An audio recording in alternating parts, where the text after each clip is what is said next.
Hey guys, Dr. Dart here. As you can tell, I am on the road thinking about you, thinking about our topic for today. And I've been working on my ebook, which is going to be released here very shortly. And one of the chapters is on love bombing. And I thought it would be really interesting to look at love bombing from a little bit of a different perspective. We all know that when you look at the tactics that are used by a narcissistic emotional abuser, the love bombing is probably the most enjoyable. It's also the most dangerous. It is intended to initiate you into what will become a nightmare of a relationship. The narcissist targets you, decides you're the one, and then pulls out all the stops to lure you in. There are promises. This is all moving at a dizzying speed, and he courts you like you've never been courted before. It's not a dozen roses, it's 12 dozen roses. It's not talk about a trip. He shows up with tickets to go somewhere, wines and dines you, promises you the moon. Pretty quickly towards the end of the love bombing, there are really demands that are made to look like they're suggestions. Like, why don't you sell your car? I would love to buy you a new car. So you sell your car. Not a good move. Don't sell your car. But let's say in this example that you do, you sell your car, and he gives you a car in his name. He gives you a car that he's loaning you. Fast forward down the road, and what does that look like?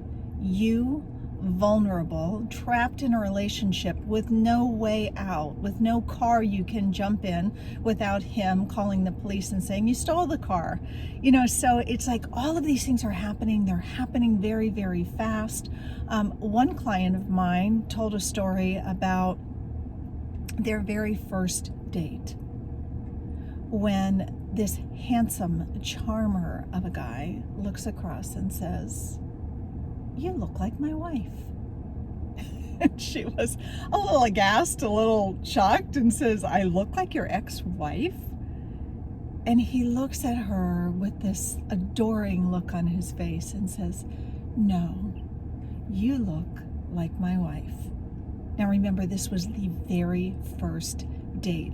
A month later, things were moving super fast. She was packing her things up to move out of her place, another area of security for her, into his fancy place up on the hill with the view of the city, right? So it all looks really good, and it is superficial. It's a fantasy. It's not real. Very, very dangerous, fast-moving time. So as you look at it towards the end of the relationship, when you're feeling stuck and wondering, should I stay? Should I go? How do I escape this relationship? I've been back several times after leaving. What do I do? So many of my clients say to me, "I just wish it was the way it was at the beginning. Will it ever go back there?" And the answer to that question is no. It wasn't real to begin with. And no, those nice things are going to be reserved for this person's next target after you are discarded. So this is, although it is enjoyable for a moment, the love bombing or fantasy stage of the relationship is incredibly dangerous. Dangerous.